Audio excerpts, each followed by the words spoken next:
Welcome to the Virtual Center for the Study of the Constitution and Civic Responsibility, a continuing dialogue about American origins and evolutions.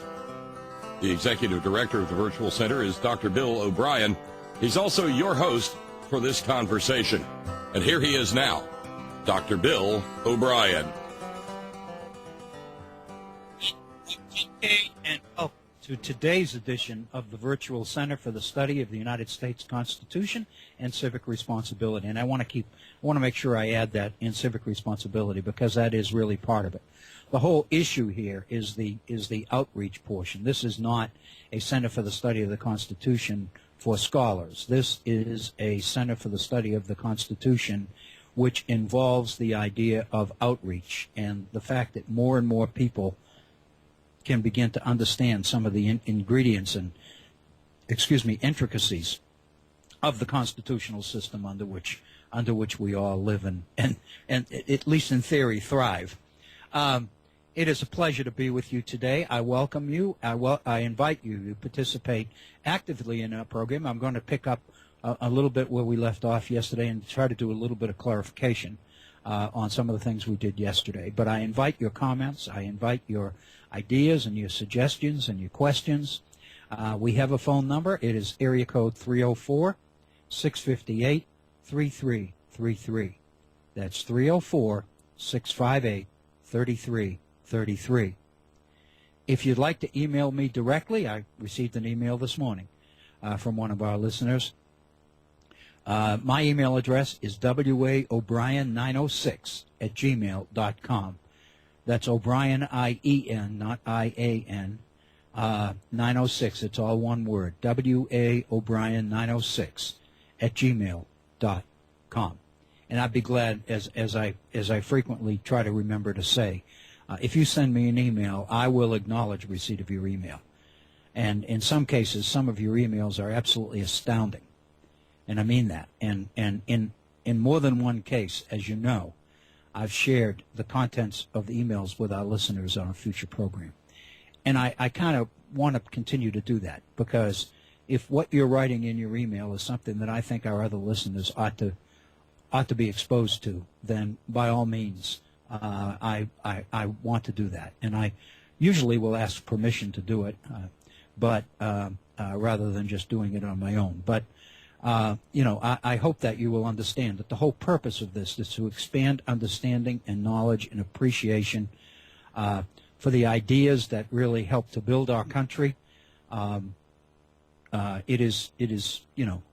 refuse to use the term fair and balanced, but I do hope that as much as possible I can be fair. I don't know that I'll be balanced, but I sure can be fair. Much of the information that we used yesterday from the Cleon Skousen book on 5,000-year leap is obviously very, very politically loaded. It's politically volatile. And I think it would be a disservice to him and disservice to those people who support him to not acknowledge exactly where it's come from, where those particular principles are coming from, and where they are designed to take us. And what I was trying to do yesterday was backtrack a little bit and trying to suggest some of the philosophical origins of where many of these principles came from. And if you remember, I mentioned yesterday that we would be back to a number of these principles again, because I think they're probably very, very familiar to most people. We've heard them from a number of different places. I mentioned 2 or 3 times in the last couple of days, I've mentioned Glenn Beck's name, because his is the most prominent. He wrote the foreword to the re-editing, the republishing of Skousen's book, 5,000-Year Leap, in 2009. And even he acknowledges straight up that these principles are really what informs his political ideology. And I think that is very, very important. It's obvious that I don't agree with him, but that doesn't mean that I do not that I feel comfortable in disparaging what he believes or the sincerity with which he believes it or anything else. That's what dialogue is. I think we are, in our nation today, with what's going on in Syria right now, we are looking, looking at a very, very bad situation potentially. And it seems to me that that dialogue and communication and conversation throughout the world has never been more necessary than it is now. And that's really what we're about here at the Virtual Center. That's what I hope you will understand, and I invite you to participate in it actively and join me as we do the best we can to try to flesh out some of these ideas and think on them, reflect on them, chew them around, see which way they seem to make the most sense to us. And when something seems to be pretty clear to us, nothing wrong with sharing it and throwing out there and getting responses and ideas from other folks. So I invite you to do that. Again, we have a phone number, area code 304-658-3333. And if you'd like to share your ideas directly with me in an email, then by all means feel free to do that. waobrien906@gmail.com. One of the things that we entered into yesterday, and I have to say, it's a little bit, I don't know whether I ought to say this necessarily, but a lot of times when we begin the program, I know where I'm going to begin, but I absolutely don't. I'm not sure where it's going to take us, because a lot of times it depends. It's like writing. At least I find it this way when I write. I have a topic or a subject, and I know what I'm going to write about, but I'm really not sure what conclusion I'm going to reach, because the writing itself, if it's good writing, and if it contains thought and real thinking and substance, oftentimes the writing will take you to the place you want to go. I've heard numbers of people, authors who write fiction, say the same thing. They really aren't sure where it's going to take them, but they start to tell the story, and the story begins to tell itself. And that happens frequently here, and I think it did to a point yesterday, because I didn't plan to get into 17th century British history, but I found myself there. And the reason is because in order to understand some of the issues that we were talking about yesterday, it is very important to recognize where these ideas came from, what was going on at the time, and whose agenda they seemed best to fit, if that makes any sense. To go back a little bit, one of the things that we were talking about yesterday was the conflict between, if you will, between classical Republican theory, the idea of the Roman Republic and ancient Greece, the writings of Plato and Aristotle and many others, the idea of the polis, the idea of the city-state that existed and what it meant in terms of its connection between the institutional structure of the polis itself, how it was governed, and the nature of the people, the citizens that lived within it. The assumption was that the fulfillment of citizen humanity was directly related to the political culture and the political environment within which every citizen grew up and was educated and existed. And the assumption was, the belief was, that an individual person, man, could not fulfill his human potential separate from the political environment of the entity within which he was born and within which he was raised. And again, the idea is that government's job is essentially to govern the polis, to govern the political structure, the political to govern the political entity, whether it's a city-state or a state or a nation or whatever, to govern it in a way which is going to allow the full human potential of its citizens to flourish and prosper. And that's pretty much when Aristotle made the very famous statement that man is a political animal. That's what he was talking about. Man's fulfillment and completion as man can only happen within a political environment. It cannot happen in isolation. It cannot happen on an island all by yourself. It cannot. And so it is absolutely essential that one make the connection between the political environment and the development of the individual human person. And that's the classical tradition.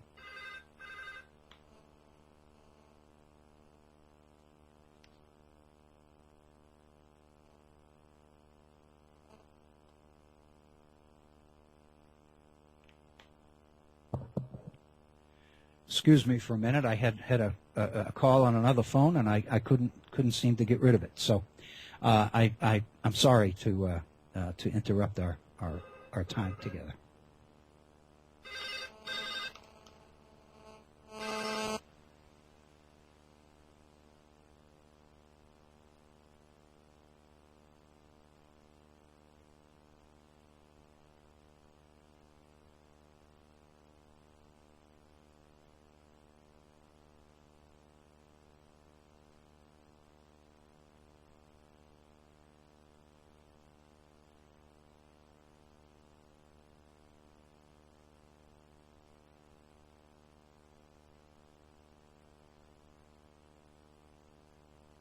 Sorry for the interruption, but I did take another call because the person called 3 times, and I thought it might be an emergency, so I called.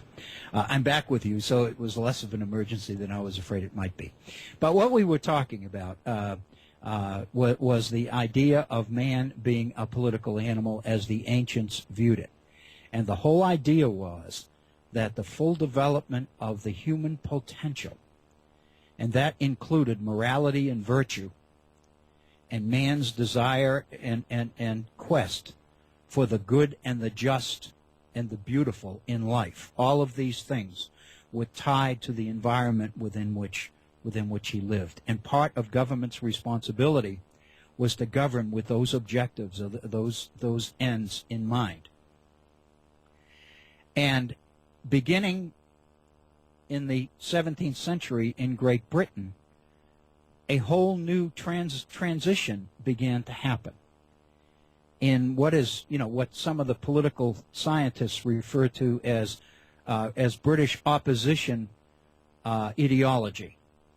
And basically what we're talking about here is the emergence of traditional liberalism. And by liberalism, I don't mean liberalism that we use today. I mean liberalism in the 16th, 17th, and 18th centuries. Liberalism was the ideology built around the idea of individual freedom and the priority on the self. Liberalism is the ideology that gives rise and supports the whole idea of Western free enterprise capitalism. The idea that human nature is of a particular kind, that man is self-interested. Just think of Madison in Federalist Number 10.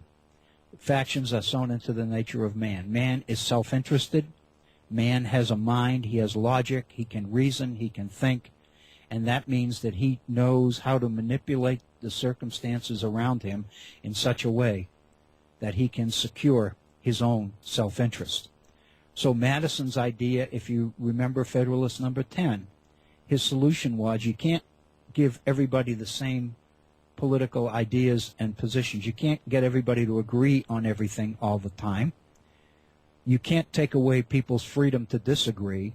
So the only thing that you can do is create a political system which pits one faction or one definition of self-interest against another to the point that no one will dominate. But of course, as we've talked about, the reality is that one does dominate, and it is basically the political environment within which free enterprise capitalism can flourish. And that change begins to happen in the 17th century when the so-called pre-modern thinkers like Machiavelli and Locke and Hobbes and the rest of them begin to investigate something that they call the state of nature, a fictitious state where man is free and man is equal and everybody's the same, and from that, these people conceptualize the origins of government and what government's power will be. That's what Locke does, and that's what Hobbes does.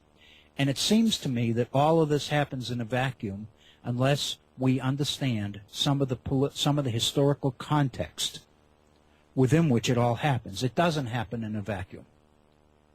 You know, it doesn't happen accidentally. It just doesn't happen because it's time to happen.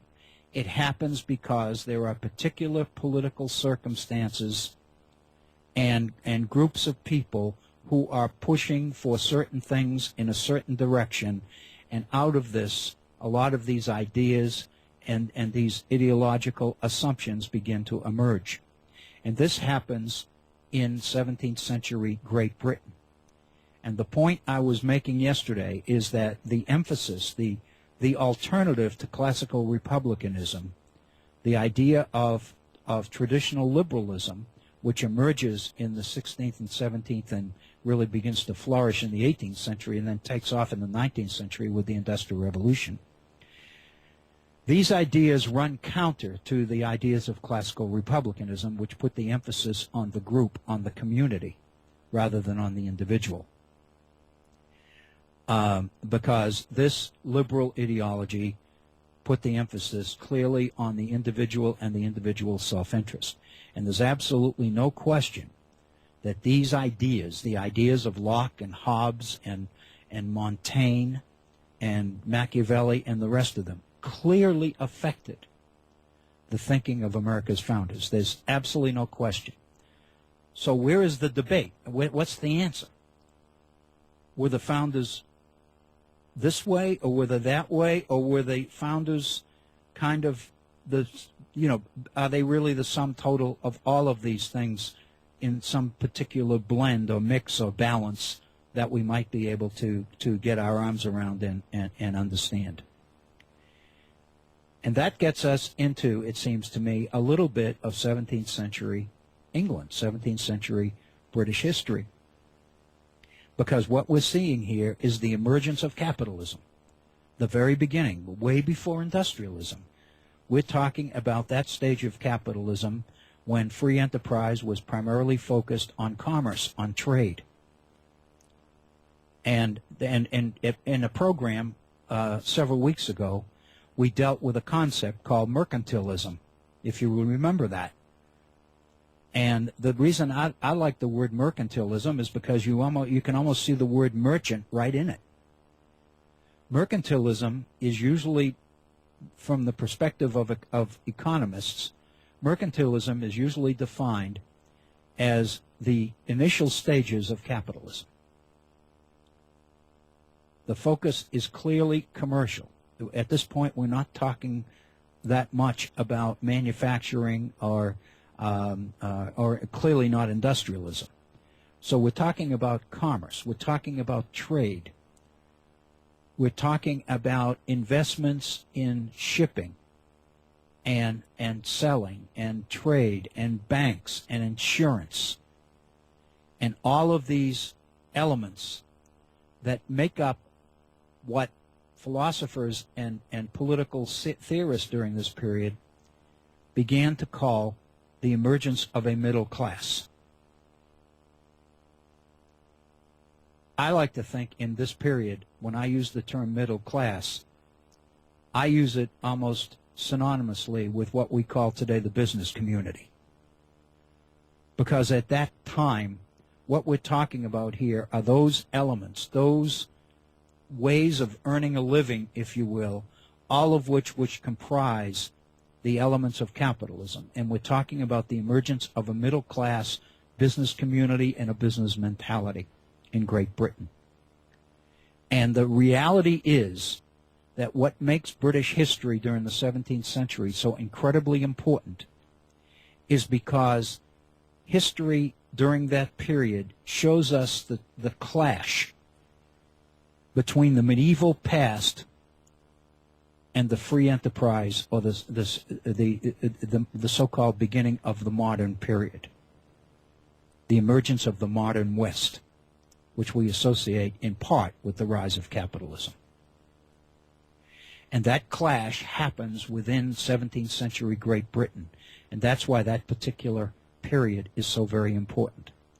And there's absolutely no question that it colors and affects the thinking of America's founders, those who were involved in the independence movement and the drafting and support support for the Declaration of Independence, but also the thinking of those that were directly involved in the framing of the United States Constitution in 1787, 11 years after the Declaration of Independence.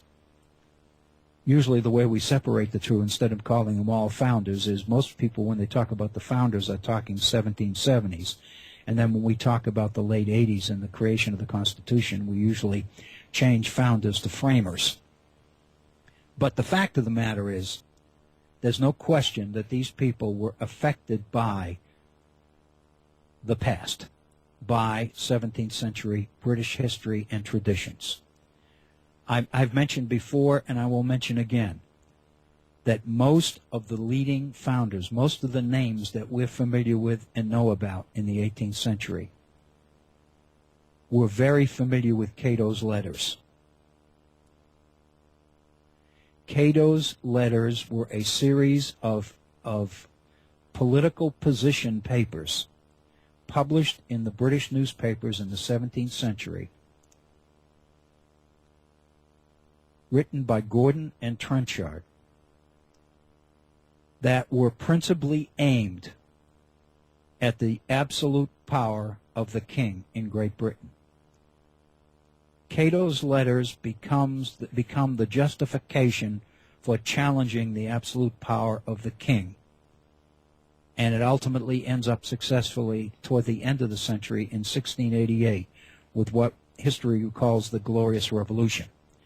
And I usually try to make the point, I don't think I did yesterday, but let me make it now. Obviously, the people involved in it didn't refer to it as the Glorious Revolution.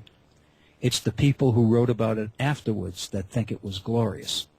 And the reason they think it was glorious is because the right side won. The good guys won.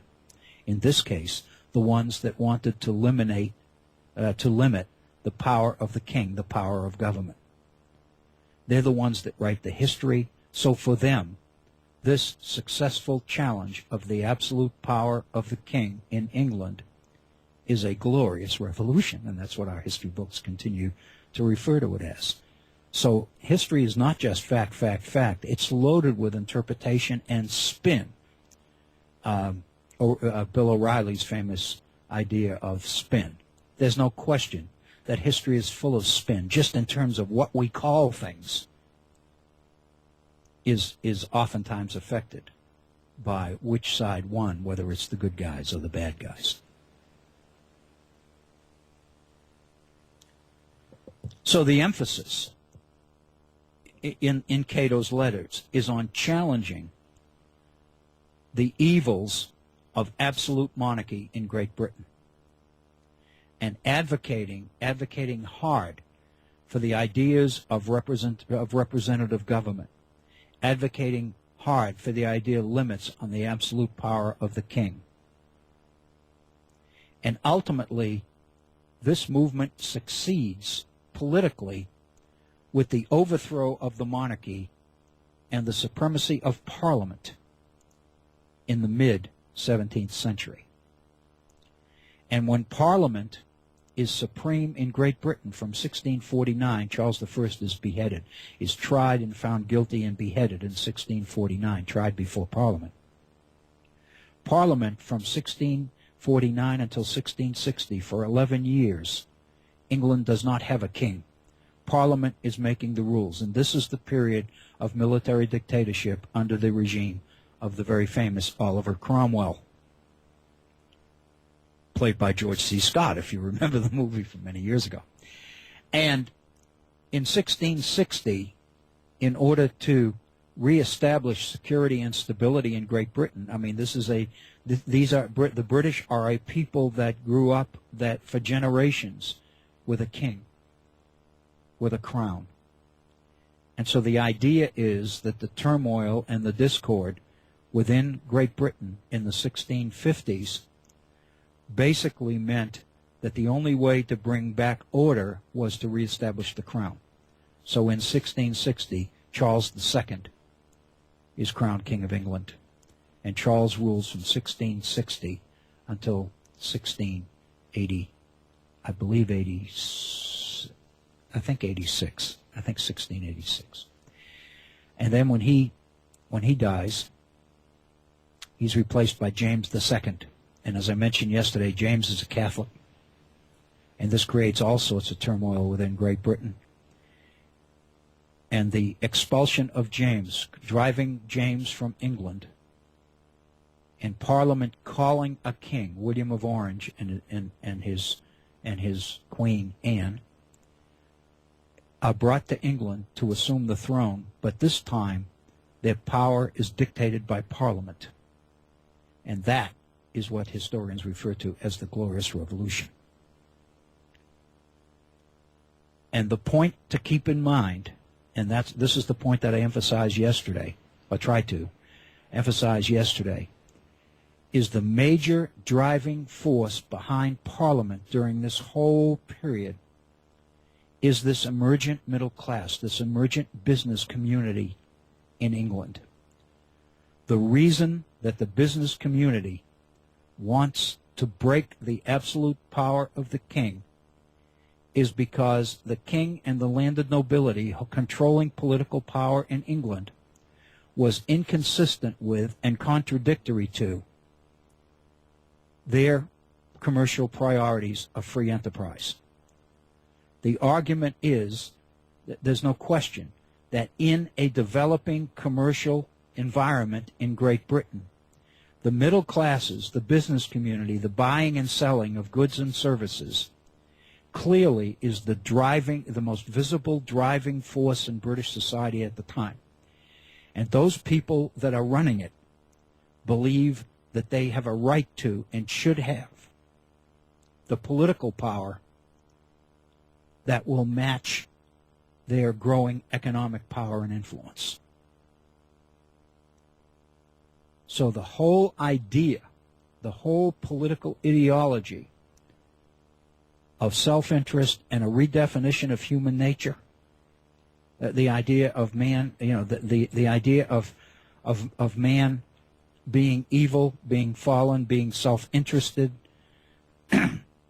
and the idea that a political structure, in order to address the realities of human nature, must be one which takes man's self-interest to heart and basically turns it from a threat to political security into an asset for achieving political security. And the best example of that is James Madison's Constitution of the United States. So I think that is particularly important stuff. And this transition, I would suggest to you, is very, very important. And there's no question that it affected the founders.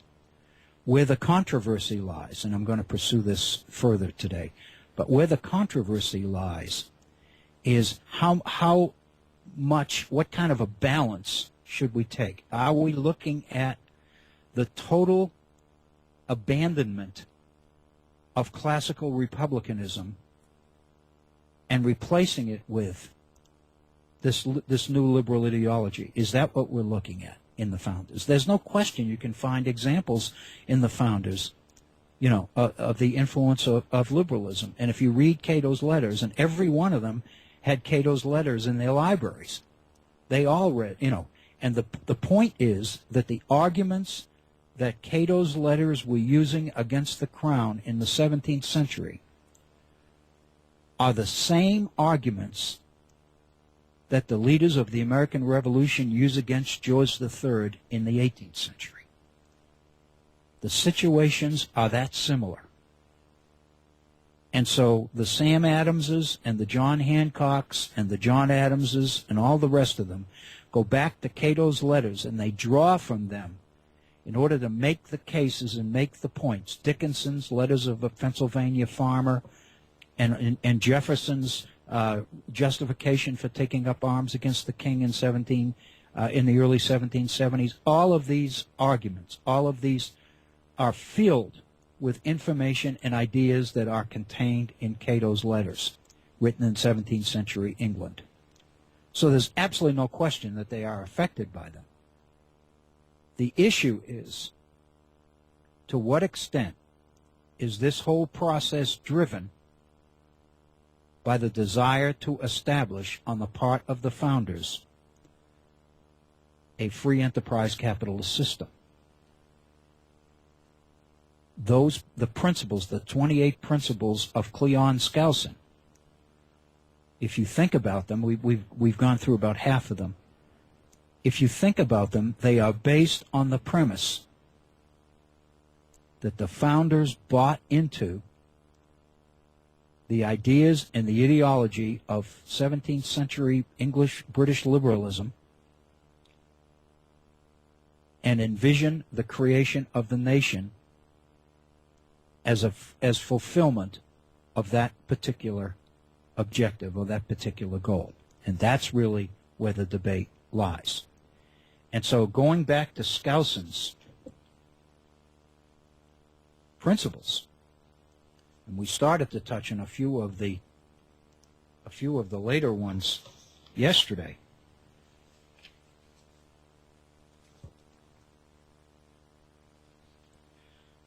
Pause for a minute while I turn to the appropriate page. We had gone through in some detail day before, yesterday, the first 10 or 11 principles. And the 12th one, and I remember we mentioned this, the United States of America shall be a republic. And the justification for that is a quotation on the Pledge of Allegiance. I pledge allegiance to the flag of the United States. And of course, historically, I think it's important to point out that the Pledge of Allegiance came a long time after the Declaration of Independence.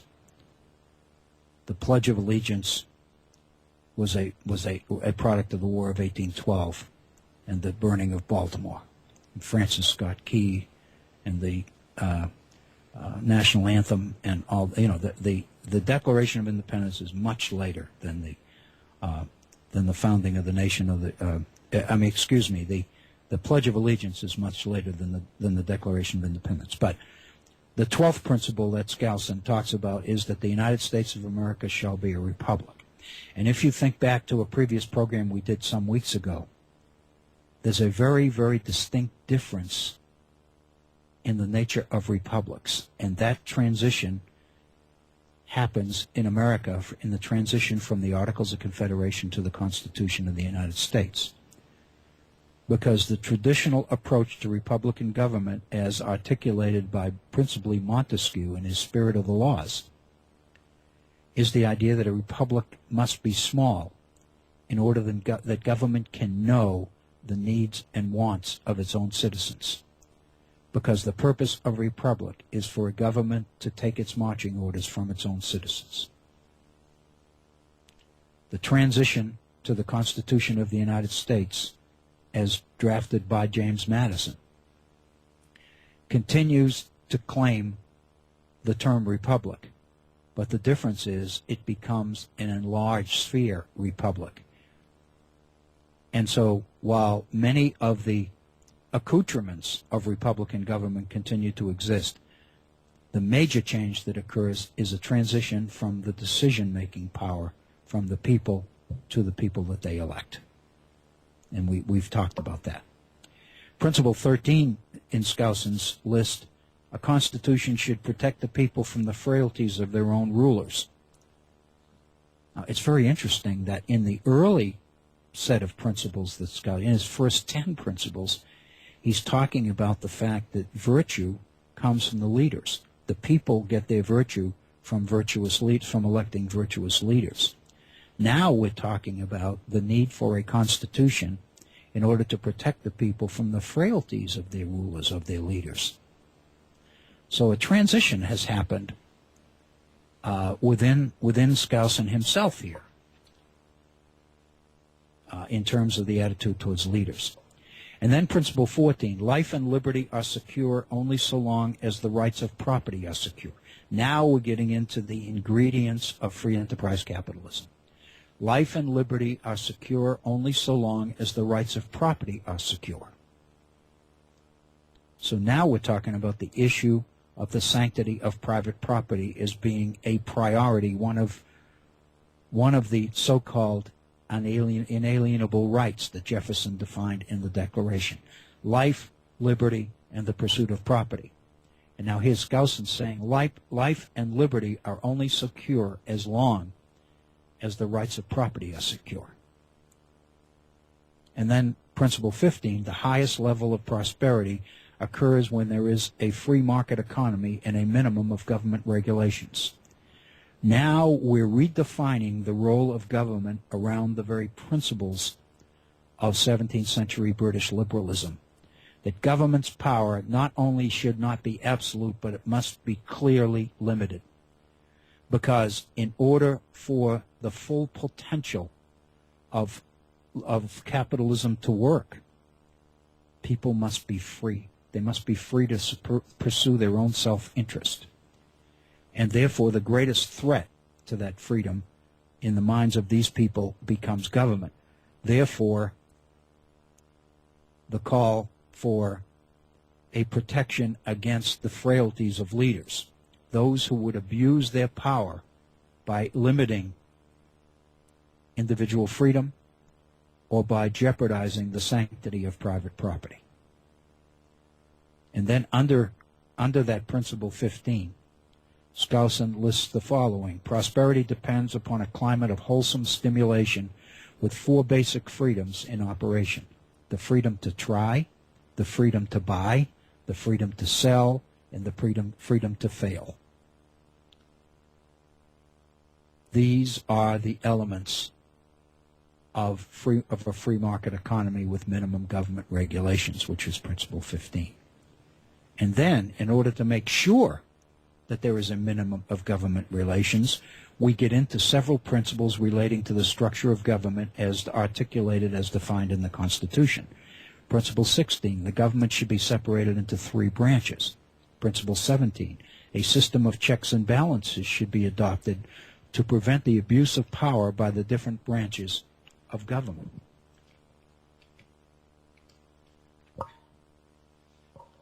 Principle 18, the unalienable rights of the people are most likely to be preserved if the principles of government are set forth in a written constitution. Let me make a point here on Principle 18 because I think it's absolutely critically important to know this. The unalienable rights of the people are most likely to be preserved if the principles of government are set forth in a written constitution. This is critically important because the unalienable rights of the people appear nowhere in the Constitution of the United States. They appear in the Declaration of Independence. The implication here is that the Constitution of the United States is the political mechanism created to fulfill the ideological potential of the Declaration of Independence. Let me say that again because this is so incredibly important. There is nothing in the Constitution of the United States that suggests anything resembling unalienable rights. Nothing.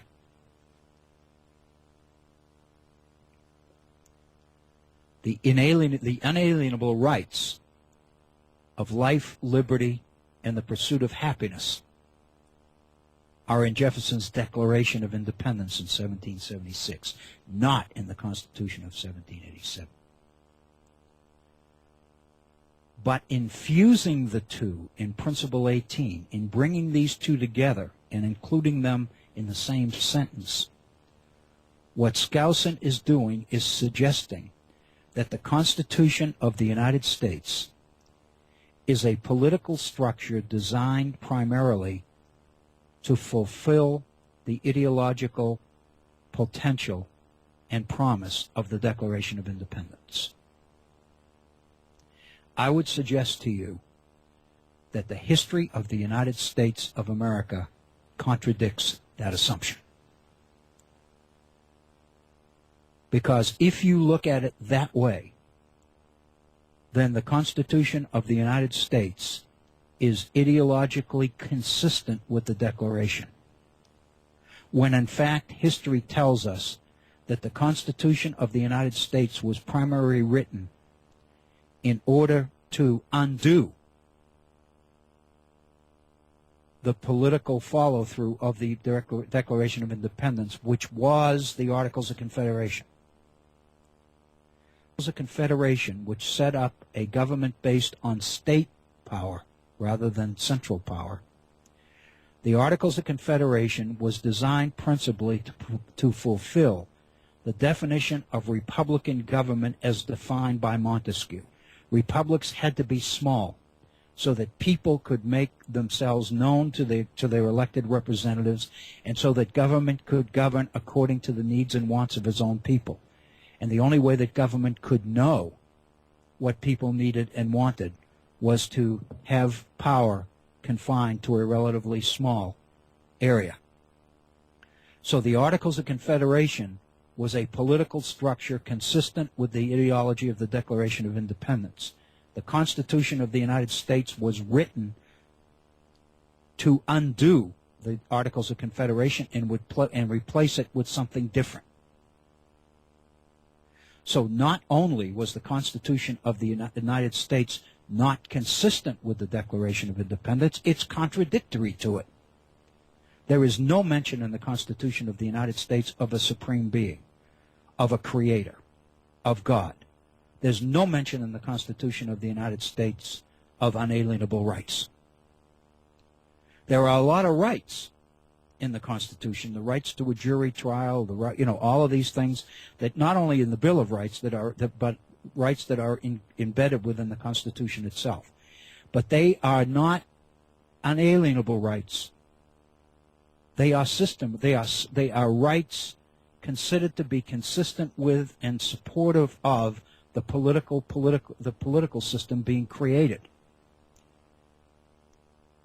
They are civil rights.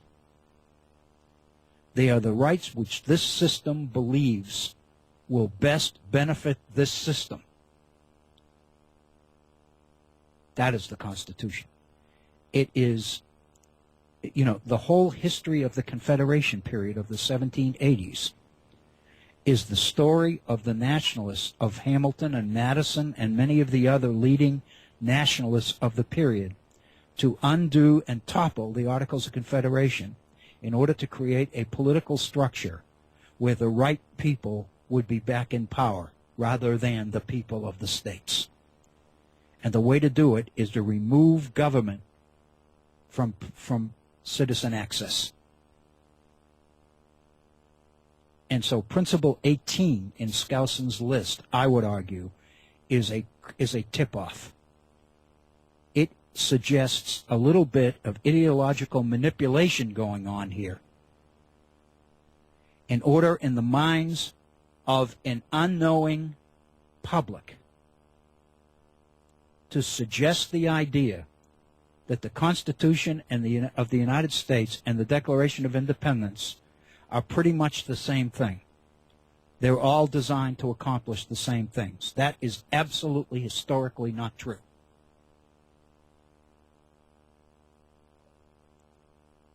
So the mere fact that that is not true causes one to look a little bit askance at some of the other principles. Because one has to ask himself, you have to ask yourself as you read these principles, is there a political agenda associated with these principles? Are these absolute principles that everybody agrees with, or are these principles designed to establish and create a particular set of outcomes? Are these principles designed to benefit certain people at the expense of other people? What is the purpose of emphasizing individual freedom and liberty and self-interest, and at the same time minimizing and reducing and limiting the power of government to interfere with the sanctity of private property. Who wins in that? Who loses? I would suggest to you that this particular principle, 18, is loaded with spin, if that makes sense. Principle 19. Only limited and carefully defined powers should be delegated to government, all others being retained by the people. I can't let this one go. Only limited and carefully defined powers should be delegated to the government, all others retained by the people. And then the explanation for that in Skousen focuses, no surprise, on the 10th Amendment. The 10th Amendment is the most widely violated provision of the Bill of Rights, Skousen says. If it had been respected and enforced, America would be an amazingly different country than it is today. This amendment provides, and then here is the 10th Amendment, the powers not delegated to the United States by the Constitution, nor prohibited by it to the states, are reserved to the states respectively or to the people. Notice, the word expressly before the word delegated is omitted. The 10th Amendment does not say the power is not expressly delegated to the United States. And we focused on this when we looked at when we looked at John Marshall and his decision and his reference to the 10th Amendment, and how the people that drafted the 10th Amendment knew exactly what they were doing in omitting the word expressly, because the word expressly existed in the Articles of Confederation. It was Article 2 of the Articles of Confederation. Powers not expressly delegated to the government are reserved to the states or to the people. That's what made the states sovereign under the Articles of Confederation. The elimination of the word expressly is what shifted power from the states to the Senate. So the fact of the matter is the 10th Amendment has not been widely violated at all. It has been interpreted exactly as the framers drafted it. And the role of the Supreme Court in constantly reinterpreting the constitutionality of state laws by weighing them against the Constitution, none of that interpretation, none of that growth of federal power, none of the support mechanisms necessary for government support for American economic and political and military development throughout the 19th and 20th century, none of that could have happened if the word expressly remained in the 10th Amendment. So Skousen is right. If the word expressly was in there, we would have an amazingly different country than we have today. No question. But to say that the 10th Amendment is the most widely violated provision of the Bill of Rights is an out-and-out lie. It is an insult to the founders, because they knew exactly what they were doing in putting that into the Articles of Confederation and taking it out of the 10th Amendment. Principle number 20. I looked this over this morning, and I kind of thought this is kind of worth chewing on for a few minutes,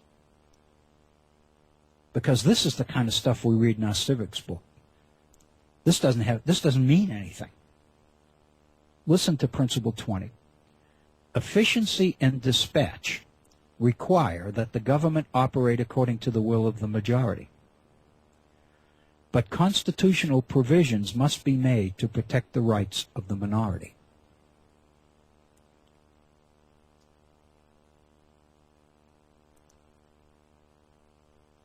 Efficiency and dispatch require that government operate according to the will of the majority. But constitutional provisions must be made to protect the rights of the minority. And for support for that, Skousen goes to John Locke. So let me read the quote from John Locke. Every man, John Locke says, by consenting with others to make one body politic under one government, puts himself under an obligation to every one of that society to submit to the determination of the majority and to be concluded or bound by it.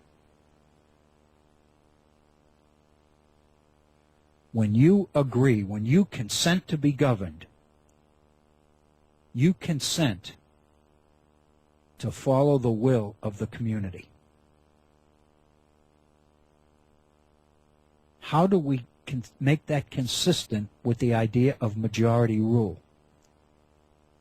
Because Madison, if you remember, said in Federalist number 10 and again in Federalist number 51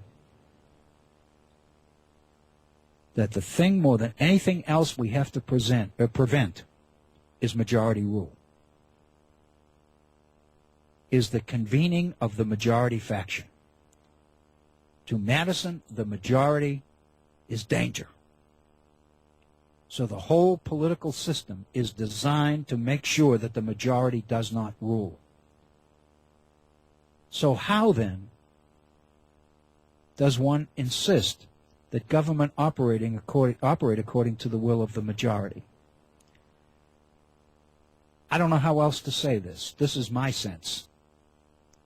Basically, what I see here as the answer is that the minority is defining the majority will. Since the majority cannot exist and cannot organize and cannot express its will and take over, therefore the minority assumes the right to define the will of the majority. Because the minority are the people that Madison trusts. And if you remember in Federalist number 10, we don't need to worry about the minority faction abusing its power because it will always be outvoted by the majority. We know that's not true. But if the minority can convince the people that its view is the majority view, then the minority can basically have its way in a society. We can have a system of minority rule when the minority can convince the majority that what it is deciding is the majority will. And since the majority can never get together and convene, there's no way to combat that except to vote against it, and now we're in a process of trying to make that a little bit more difficult as well. And Principle 21 to Skousen, strong local self-government is the key to preserving human freedom. Strong local self-government. And of course the reason for that is that the power to effect real change under the Constitution shifted from the states to the central government. If we were still under the Articles of Confederation and the states were supreme, then Skousen likely would not be as supportive of strong local self-government, if that makes sense. Principle number 22. A free people should be governed by law and not by the whims of men. Once again, we see this shift in emphasis here. From the virtuous leaders who are going to be responsible for bringing virtue to the people, to a system now where we have to basically create a political system, a system of law that will be immune from the whims of men. And of course the reality is, it is a system that is immune from the whims of men who would change the system, but it is not immune from the whims of men who created the system in the first place, if that makes sense. The implication is here that law is neutral. And if you look back through history, law is never neutral. Every single law is passed by somebody to affect or control the behavior of somebody else. Somebody wins and somebody loses all the time. But in order to create and manage a political entity like the United States of America, or like Great Britain, or like a city-state in ancient Greece, or anything else, people have to believe that the law is neutral and objective. But the reality is it never is. The Constitution of the United States, history of its creation, was hardly neutral. In principle number 23, a free society cannot survive as a republic without a broad program of general education. We're here with Jefferson again and his general diffusion of knowledge. A free society cannot survive as a republic without a broad program of general education. Everybody must be educated. To do what? To not do what? So again, if we had a republic in the sense that Montesquieu wanted a republic, then the people would be dictating what the republic did. But now we have a republic in which what the republic should do is being dictated through the people through a system of general education.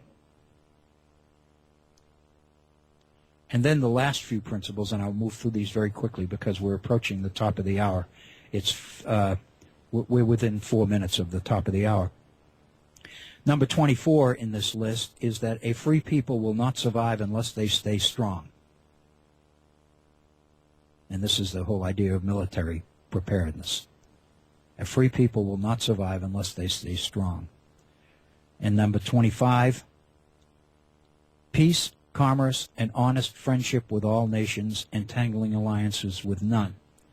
Thomas Jefferson, in his first inaugural address, it is also the no entangling alliances, if you remember, is in Washington's farewell address as well. Washington's farewell address was 1796. Jefferson's inaugural was 1801. So they're only 5 years apart.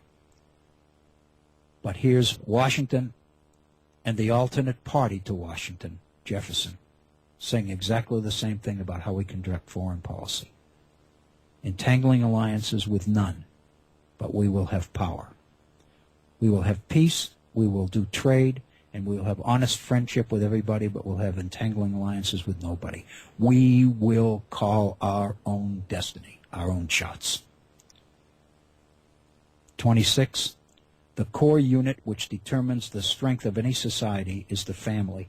Therefore, the government should foster and protect its integrity. And as a whole, as you know, there's program after program there in the whole idea of the family. It's hard to argue with that one. I mean, that's not conservative or liberal or anything else. That's just something that I think all of us buy into. Principle number 27, the burden of debt is as destructive to human freedom as subjugation by conquest. And this, in order to support that, Skousen quotes Thomas Jefferson and his idea of making sure that we do not burden future generations with our own excessive expenditures. To quote Jefferson, we are bound to defray expenses within our own time and are unauthorized to burden posterity with them. We shall all consider ourselves morally bound to pay them ourselves and consequently within the life expectancy of the majority. So Jefferson believes that one generation does not have the right to financially burden the coming generations. Of course, we're into now this thing with deficit. But notice the political ideology that's being articulated here in principle after principle after principle. And then finally, the last one, and I don't think anybody would be surprised here. The United States has a manifest destiny to eventually become a glorious example of God's law under a restored constitution that will inspire the entire human race. This is an agenda.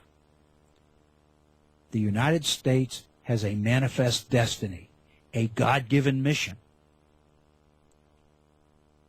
to become a glorious example of God's law under a restored Constitution. The implication here, what this says, is that the Constitution as it's currently operating is not the Constitution that the founders intended. That, it would seem to me, we must take issue with. So Skousen is talking about a restored Constitution which will support the unalienable rights of the Declaration of Independence, which will allow the priorities and the druthers, if you will, of free enterprise, capitalism, middle class, corporate America, business community, whatever you want to talk about. Excuse me. To basically call the shots. And in order to do that, you have to minimize government to the point that it can't interfere. And I would suggest that we're looking at an example of that right now with the looming shutdown and deficit struggles that are going to happen this fall when the Congress must basically raise the national debt. And the quote here is from John Adams. Skousen says, "The founders sensed from the very beginning that they were on a divine mission. Their great disappointment was that it didn't all come to pass in their day. But they knew that someday it would," John Adams wrote. "Consider the settlement of America with reverence and wonder, as the opening of a grand scene and design in providence for the illumination of the ignorant and the emancipation of the slavish part of mankind all over the world." Excuse me.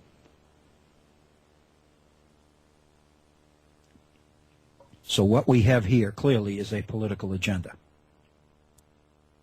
So again, it's very, very important for everybody to basically recognize the degree to which these principles are principles of the founders and the degree to which they are the ingredients of a political agenda being applied or being implemented in the name of the founders.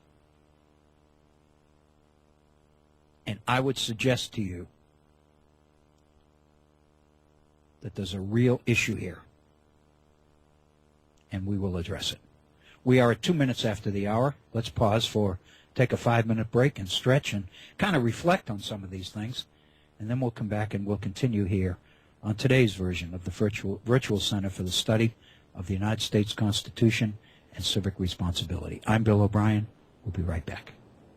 Thank you, Bob Kincaid, and welcome back to today's program. I am Bill O'Brien, and this is the second hour of our visit today as we look at the issues surrounding the Constitution of the United States. I welcome you to the program if you were just joining us. If you've been with us through the first hour, I thank you for staying with us. And I respect your willingness to stay with us, and I trust that the expenditure of your valuable time is something that I do not take lightly, and I hope that the time you spend with us, it's not necessary that you agree by any stretch of the imagination. That's not the point. The point is to promote thinking and to encourage thinking and to institute and initiate dialogue and conversation, and to give people much more of an appreciation and understanding for what our nation and its primary documents and primary principles are all about. Our phone number, area code 304-658-3333. We invite you to call and participate actively on the air. My email address, waobrien906@gmail.com. If you do choose to email me directly, I will acknowledge your email and respond to it as best I can. I promise you that. I appreciate the time that it does take to sit down and put your ideas and your thoughts on paper. But if you would like to share your ideas with other people, then I invite you to give us a call at 304-658-3333. We'll get you right on the air, and we'll get your ideas out there and see what happens with them. Well, in our first hour, we pretty well went through. We've gone through the 28 principles of Cleon Skousen in his book, The 5,000-Year Leap, and I'm guessing that you probably are formulating conclusions about those principles as much as I am, and as I did as we went along. There's absolutely no question that I see an agenda in these principles, especially in the second half. From about 12 or 13 on, I begin to see a clear agenda. But the point that I believe Hope was making before we got into Skousen was that the transition, the philosophical and ideological transition from the classical Republican point of view about man being a political animal and the emphasis on the state as being necessary for the education and fulfillment of the complete man, the transition into what becomes 17th century liberalism, the idea that individuals are self-interested, government's role is not one of creating anything. Government's job is to protect private property, protect individual freedom, protect life, and stay out of the way so that all of these other good things can happen. And I would suggest to you that that definitely has overtones of a distinct political agenda. I am struck, I can't resist saying that.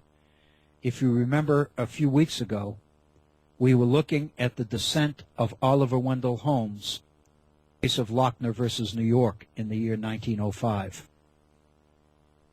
And if you remember, Oliver Wendell Holmes' dissent against the Supreme Court majority in Lochner was based on his belief, on his idea, that the majority of the court was imposing an economic ideology on the nation as the majority. By striking down Lochner and denying the right of the state of New York to pass legislation consistent with its police power under the Constitution,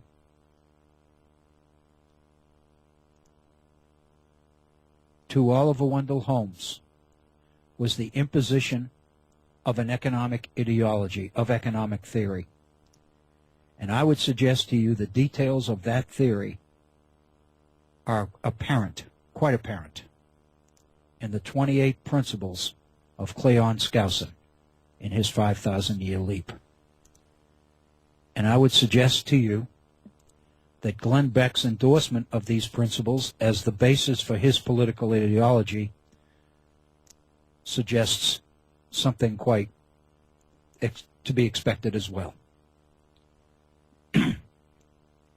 I thought this hour I have two things that you know, and I'm not really sure which is the most beneficial to address first. But since we are into the issue of political ideology, I thought it might be worthwhile and appropriate to take Skousen to the next level. And this is something. Seem to be having a lot of coughing today, and I apologize for that. This is something that I mentioned on a previous program some time ago, and I'll mention it again because I think it's appropriate here, right after we have completed Skousen's principles. And it is an organization based at Princeton University called the James Madison Program on American Ideals and Institutions. It is a think tank. There's absolutely no question that it is a what we would call in today's political conversation a conservative think tank. Many of the ideas associated with the resurrection of what we've called liberalism in the 17th century in Great Britain, the opposition ideology apparent or reflected in Cato's letters in opposition to the absolute power of the King of Great Britain. Many of these political ideas today are rooted and have their origins and justification at the James Madison, in the James Madison program. It is a superb program. It is a program committed to scholarship. It is a program committed to going back to the primary sources and reading the founders. But I would suggest to you it is a program committed to the search for very, very specific principles in the founders. I have taken the liberty of going online to the website of the James Madison program and printing out its mission statement. And I want to share that mission statement with you, in part because the principles that we've just looked at with, from Cleon Skousen are still fresh in your mind. And I think that the mere fact that we've gone through Skousen will provide much more meaning to this particular mission statement. But I'm not going to excerpt just lines from it because I don't think that would be fair. I want to, if I can, I want to share with you the entire mission statement. Excuse me. What conditions are necessary? This is the beginning. What conditions are necessary to sustain America's experiment in ordered liberty? What is the proper relationship between government and civil society? What influence, if any, ought religion to have in public life? Are there objective principles of justice or other moral standards by which the decisions of public officials and citizens alike can be evaluated? What structures of government are most conducive to promoting the ideals embodied in the Declaration of Independence? Is there a relationship between economic freedom and civil liberty? What is the role of the judiciary in a democratic republic?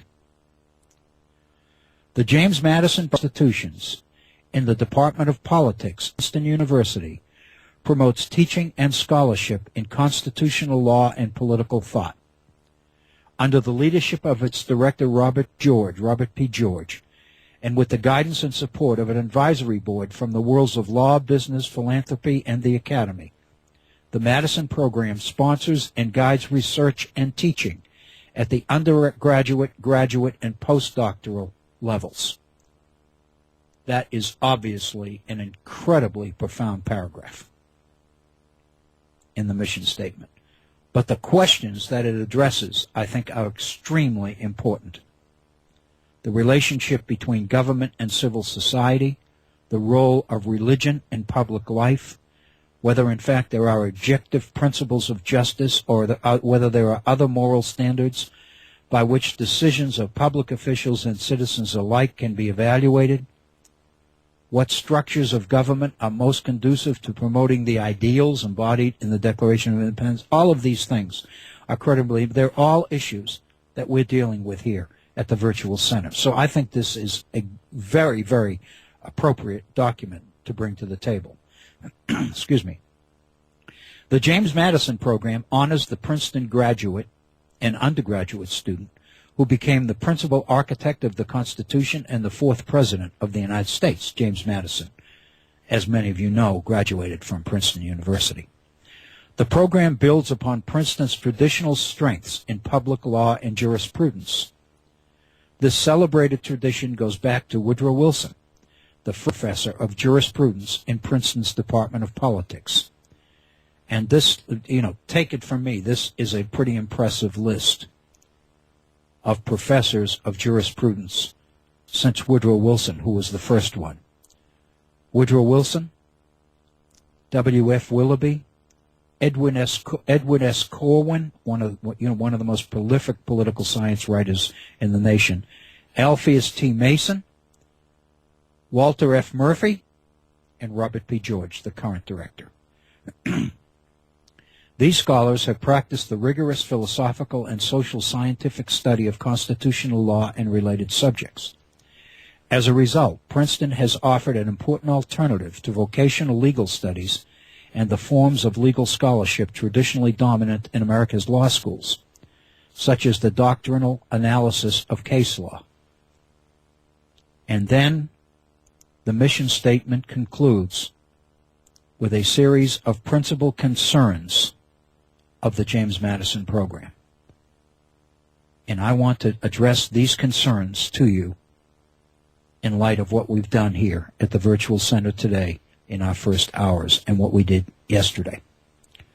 First central concern: the nature of free political institutions and the cultural conditions for their establishment and maintenance. These are the issues, are the central concerns. These are the things that make the James Madison program relevant. These are the things that make it substantive. These are the things that justify its existence. First, the nature of free political institutions and the cultural conditions for their establishment and maintenance. Second, the relationship between political institutions and institutions of civil society, and that between political liberty and civic virtue. How do we synchronize, how do we justify the relationship between political liberty on the one hand and civic virtue on the other? If government is in the business of promoting virtue, does that inhibit or limit political liberty? So I think this is a very, very important issue. Third, the implications of such doctrines as the rule of law, subsidiarity, and social solidarity for the scope and limits of government authority. In other words, what are the ingredients? What are the limitations or the restrictions on government's power? Because if you remember, in 17th century England, the absolute power of government was limited with the Glorious Revolution. Fourth, the implication of, I read that. The next one, federalism, the relationship, power relationship between state government and the central government. Federalism. Next, the moral basis of private property and free enterprise.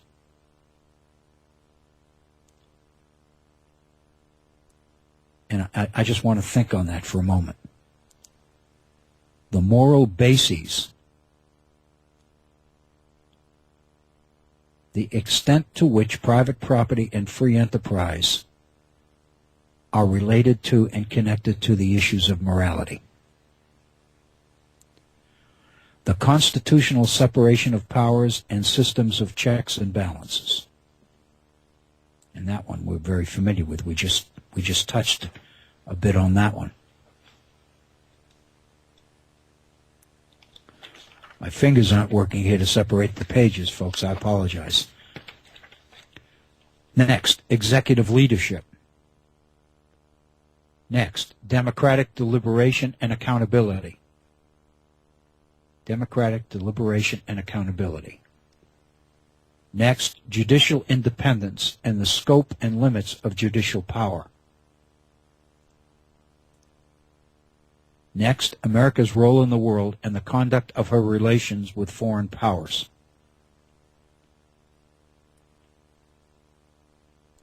Next, the place of religion and religiously informed moral judgment in American public life.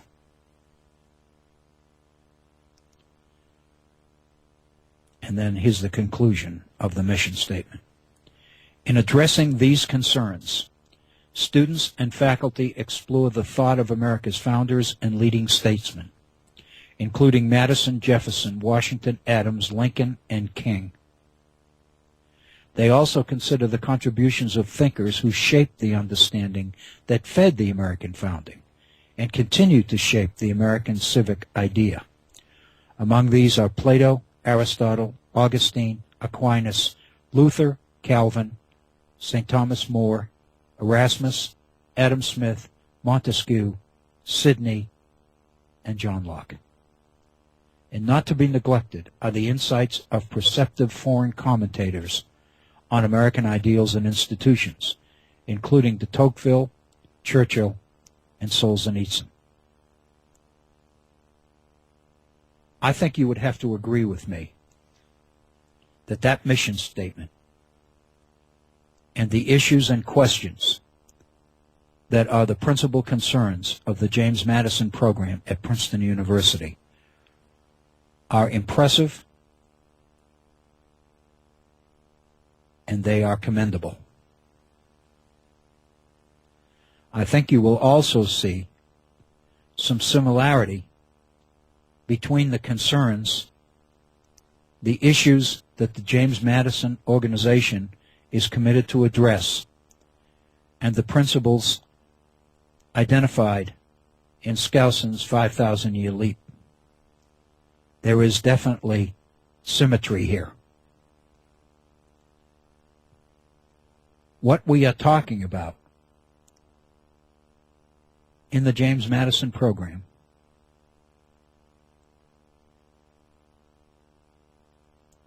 is a scholarly foundation for the investigation of America's founders in order to address the concerns and the principles articulated in this mission statement, many of them identified in Cleon Skousen's 5,000-year leap.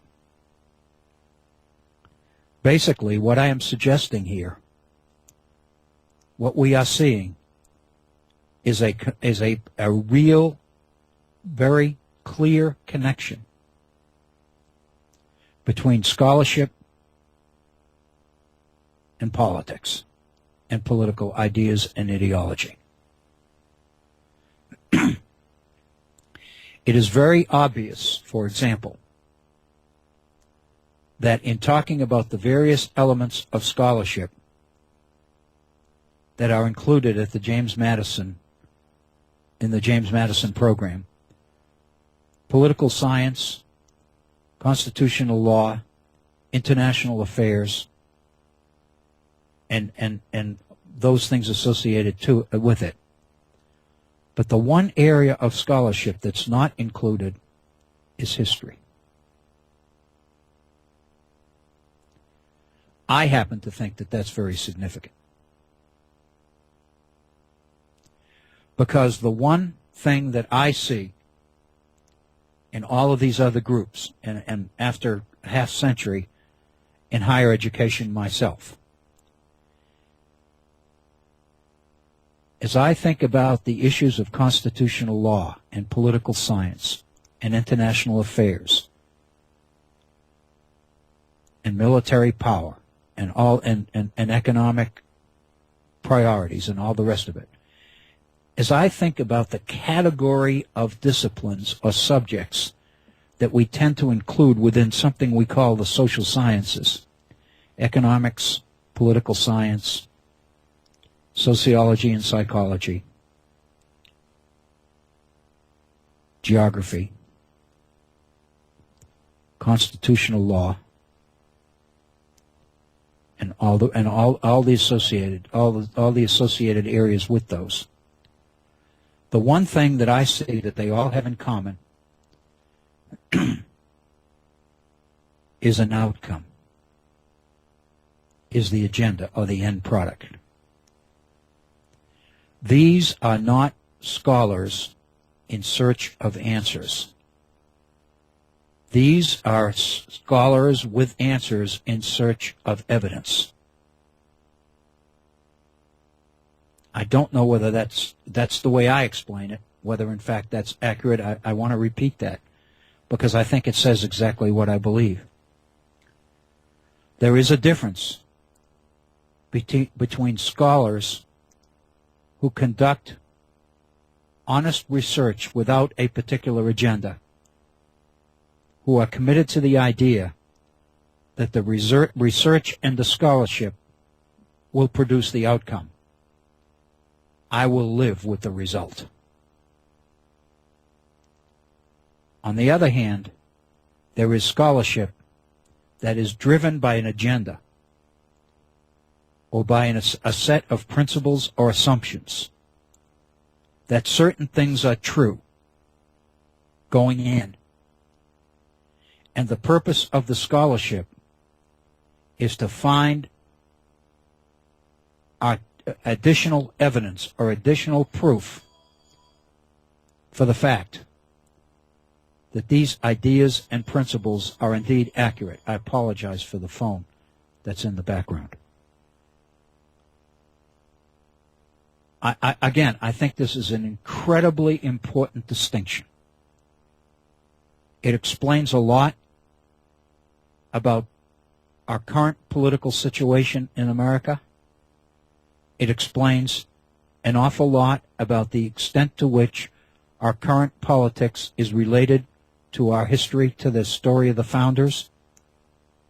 It speaks volumes about where you have to go in order to find in the founders the things that you seek to find.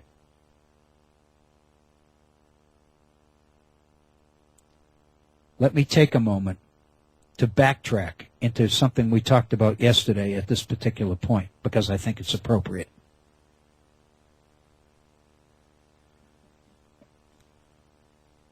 Is there a political reason why a Cleon Skousen, I'm not attacking him. This is not personal. I don't even know him. But let's assume a Cleon Skousen, or those who, Glenn Beck, those who subscribe to the same principles that Cleon Skousen has listed for us. Is there a political reason why you,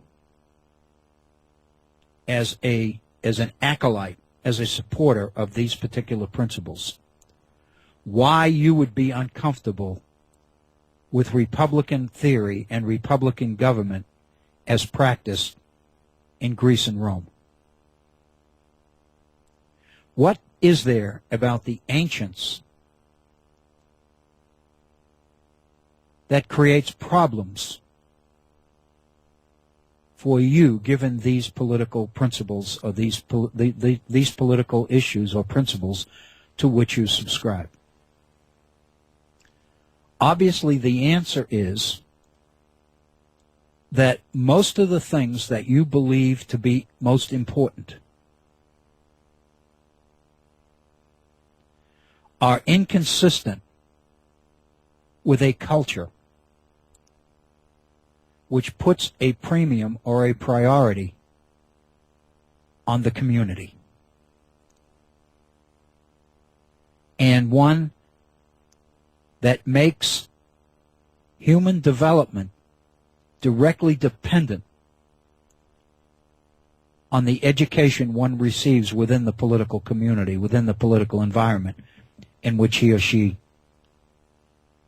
matures. Have you ever thought, I mean, how many times, I've seen this over the years, many, many times, Aristotle's statement that man is a political animal.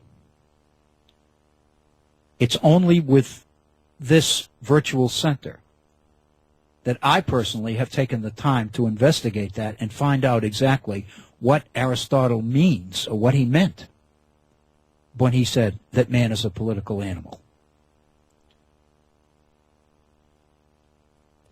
And what that meaning is a set of responsibilities or principles for governing a society which puts the emphasis in places other than where the Cleon Skousens or the James Madison program principles people would put it. It becomes absolutely essential that you break the connection between the individual and his dependence on community. And what that means is you must focus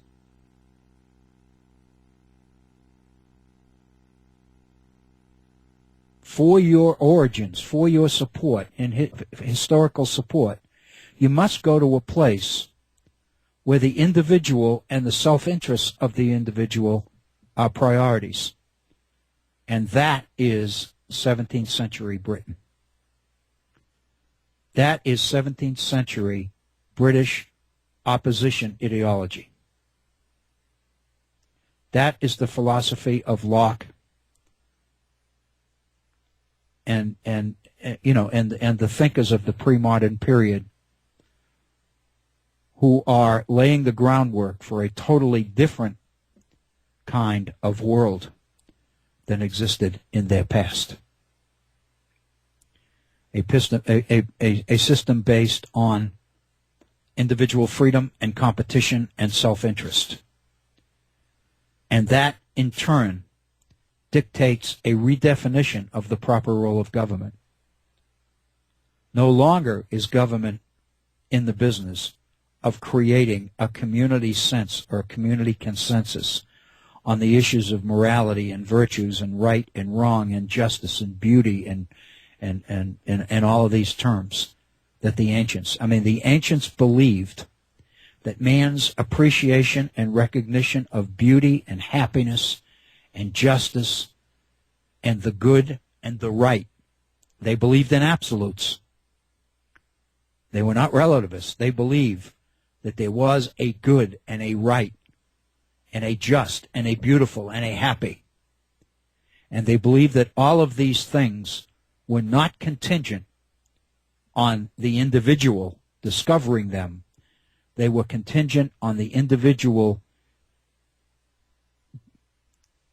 being exposed to them by growing up and being educated in a particular political environment. And that's what government's responsibility was. That's what government's job was, is to not only protect the society, protect the polis from other polises, other peoples that would try to conquer, but also to be responsible for the moral development of citizens themselves within the political unit. That view of the proper role of government is totally inconsistent, because that view of the role of government implies a very visible, a very active, a very intrusive government, a government with power. If you are to put the emphasis on the individual and the self-interest of the individual and the freedom of the individual and the pursuit of happiness in the form of property, then you must redefine government's role in such a way that government becomes an asset to, rather than a threat to, your definition of the good life. And in order to do that, in order to find that, these scholars, the Cleon Skousens of the world, cannot go back to ancient Greece and Rome, cannot go back to Aristotle and Plato. Instead, they must go to 17th century Britain. They must go to the opposition ideology and the ideas and the principles which are articulated in Cato's letters in order to challenge the absolute power of the king, the absolute power of government. Because as long as government is viewed, as long as the king is viewed as absolute, as long as government's power is viewed as absolute, then none of these other things can happen. By definition, government becomes the greatest threat to individual liberty, especially if its power is absolute. So what the Trenchards and the Gordons and the Harringtons and the Montaignes and the rest of the Montesquieux and the rest of these ideologues of 17th and 18th century Western Europe, what they must set out to do is successfully challenge the divine right of kings. The idea that the king is God's representative on earth, the idea that the king's power comes directly from God, and the idea that to challenge the king is to challenge God. That is the medieval worldview. That is the idea that God's plan is in part to create government and the absolute power of the king. And that's what makes 17th century British history so incredibly significant, not only in its own right, but to the history of the United States, which picks up and follows upon it.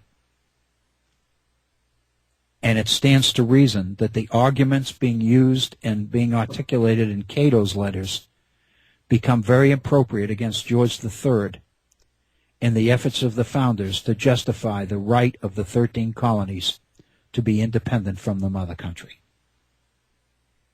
And the Declaration of Independence is the declaration of principles or truths. We hold these truths to be self-evident. These are truths which are not to be found in ancient Greece and Rome, but they are truths that will be found in the opposition literature of 17th century Great Britain. So that's where the James Madison program, that's where the Cleon Skousens go in order to find the historical origins for what it is they want the founders to be, which is the architects and founders of a system of free enterprise capitalism that puts a premium on individual freedom and a premium on private property.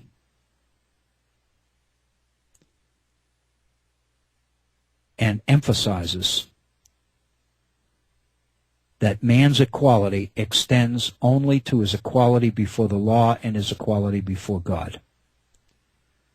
As Cleon Skousen says, equality relates to one's dependence on and responsibility to God and to the law. But equality has nothing to do with equal results. If people are free to use their own ingenuity and their own talents and their own skills and their own abilities to pursue their own self-interest, then, to be very blunt about it, government has to stay the hell out of the way. And so what you have to do is redefine a role for government which is consistent with that worldview. And if that's what you want, if that's what you believe in, then you go back to the founders and to the writings of the founders and the speeches of the founders and the laws that the founders wrote and created. And you go after evidences, proofs. You literally cherry-pick the sources. You cherry-pick the past in order to find evidence that the present you want is the right present because it's the one that the founders supported. It is one thing. And I find, for example, that one of the best historians, most brilliant minds in this particular period of the founding is Joyce Appleby, who was a history professor at UCLA who retired a few years ago.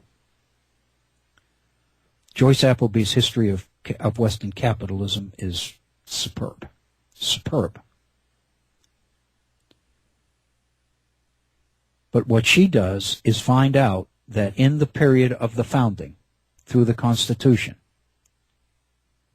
the ingredients of free enterprise, of entrepreneurism, the idea of individual freedom and self-interest being connected to the entrepreneurial spirit,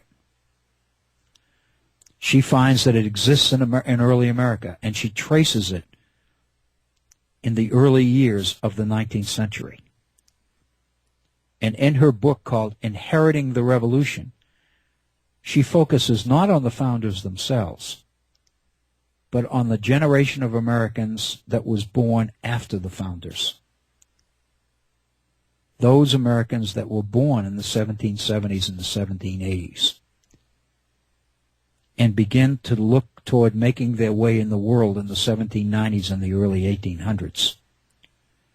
And what she sees with the expansion of the West and Jefferson's purchase of Louisiana and all the rest of it is the tremendous expanse of opportunity and entrepreneurial potential in America. And America becomes the place where all of this can happen and all of this growth can happen. And there's no question that the founders wrestled with these ideas and were familiar with the ideas of Cato and the rest of it. But it is quite something different to suggest that the principles articulated by Jefferson in 1776 were the ingredients of a system of free market capitalism. The fact that they support it, the fact that they cultivate it, doesn't necessarily mean that that's what Jefferson had in mind. Jefferson wanted the nation to remain a nation of farmers. Jefferson was not an entrepreneurial capitalist in that sense. There's absolutely no question that there is economic content, substance at the Constitutional Convention. There is absolutely no question that Charles Beard's economic interpretation of the Constitution of the United States, written in 1913, has not successfully been refuted.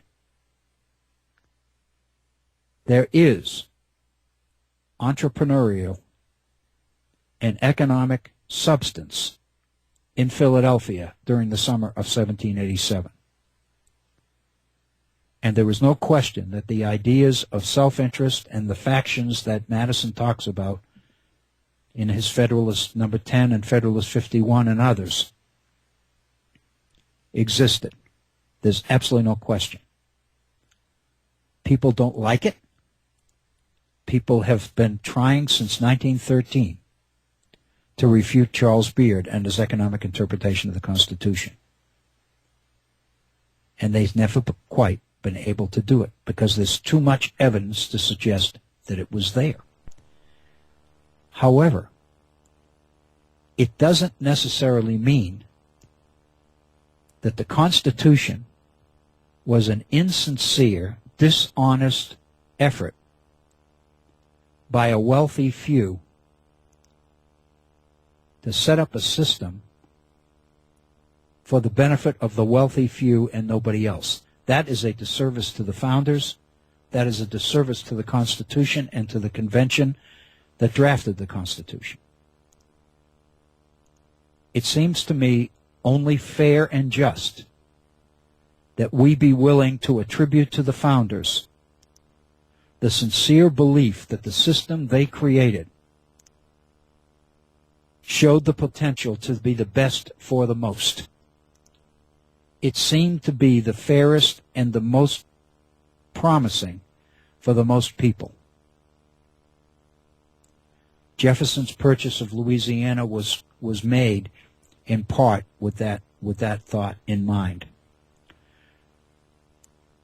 I don't think there's a debate there.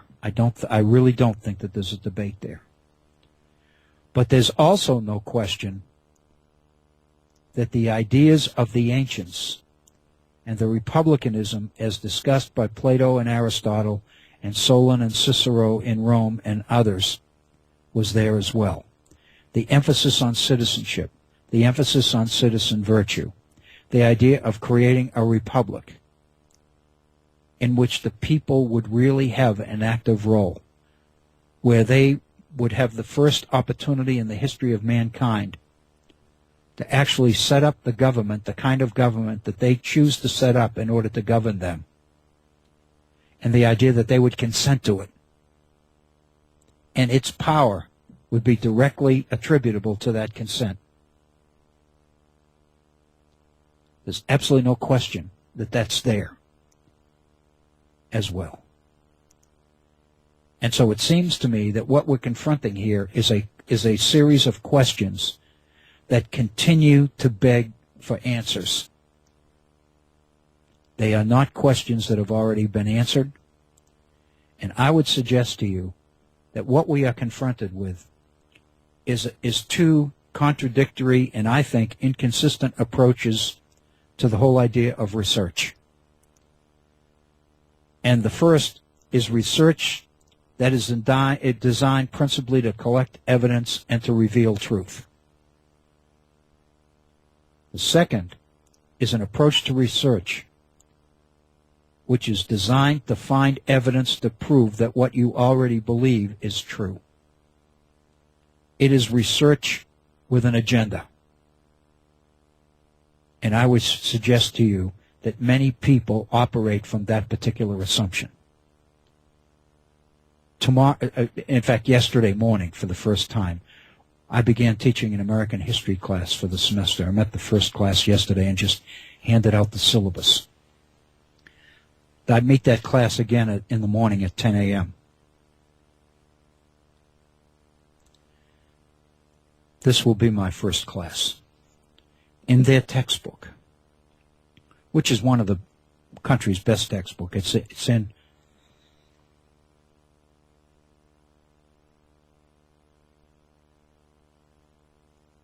this particular textbook is in its 8th edition. It's a book written by George Tyndall, who passed away. He was a professor at the University of North Carolina in Chapel Hill until he passed away in 2006 at the age of 85. He's one of America's most noted historians. And he wrote his book called America, A Narrative History. And what makes his particular book unique from all the other textbooks is that he felt that it was necessary to write a history book, a textbook, in narrative form so that students would read it and could understand it. And so this particular book is written narratively. It's written as a story. And it's in its 8th edition, which suggests that the book has been successful for a long time. This is the textbook in this particular course. It's not the only book. There are 4 books in this course. But I want to read you a paragraph from page 9 of this book. And it's about the first contacts with the New World. What led to Columbus and the explorers and the establishment of the 13 colonies and all the rest of it. And in this section, Tyndall entitles it First Contacts. And this is the paragraph that I will read in class tomorrow morning. The discovery of the Western Hemisphere coincided with the spread of European power and culture around the world. There's absolutely no question, it is not an example, that the discoveries of the Western Hemisphere happened to coincide with the expansion of European power and culture throughout the world. Obviously, these are connected. Back to the text. The expansion of Europe derived from and in turn affected the peculiar patterns and institutions that distinguished modern times from medieval. And here they are in series. The revival of ancient learning and the rise of the inquiring spirit. The explosive growth of trade, towns, and modern corporations.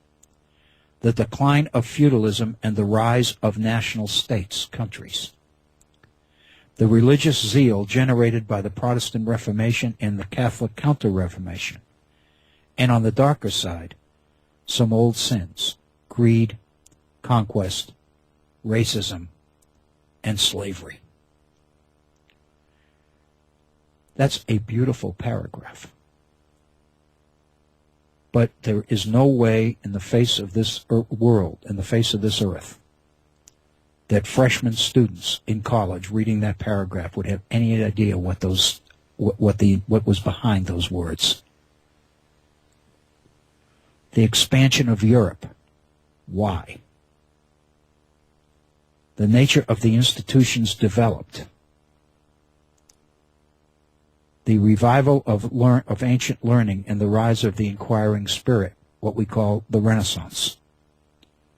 The explosive growth of trade, towns, and modern corporations. Mercantilism, the emergence of capitalism. The decline of the feudal society and its replacement with government, with all-powerful governments, nation-states, kings. The religious zeal created by the Protestant Reformation and the Counter-Reformation to it. How did all of those things interrelate and connect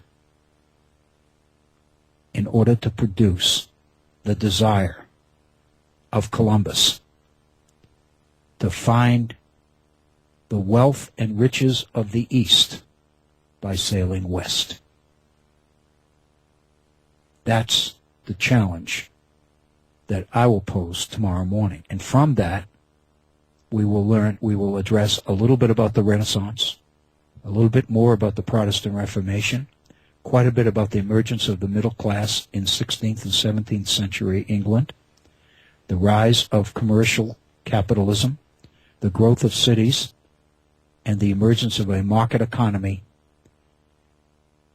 and the power of kings and their dependence on the economic success of business, and the relationship between business and the middle class, which basically funds the explorers and dictates that the explorers go out into the world seeking additional sources of wealth, with the idea that the nation that finds the most wealth will be the most powerful nation in the world. That's my first class tomorrow morning. And that's the end of our program today. It is 58 minutes after the hour. I want to thank you for being with us today here at the Virtual Center. I invite you to be with us again tomorrow. We're going to begin tomorrow's program. For those of you who listen at time, who listen live, tomorrow's program is going to begin at 2, only tomorrow, 2 to 4. And the reason for that is that I have an obligation at 5 that I have to make. And rather than cancel an hour of the program, we just pushed it back an hour. Many of you record it and archive it anyway. So we're hoping that it won't inconvenience too many of you. But we'll be on at 2 p.m. tomorrow afternoon rather than 4. And then next week after Labor Day, of course, we won't have a program Monday, Labor Day. But next Tuesday, we'll be back at our regular 4 p.m. time. It's 59 minutes after the hour. I'm Bill O'Brien. This is the Virtual Center for the Study of the U.S. Constitution and Civic Responsibility. I appreciate the time that you were willing to spend with us today. I invite you back again tomorrow, and I thank you. Please be safe. We want to make sure that you make it back. Thank you.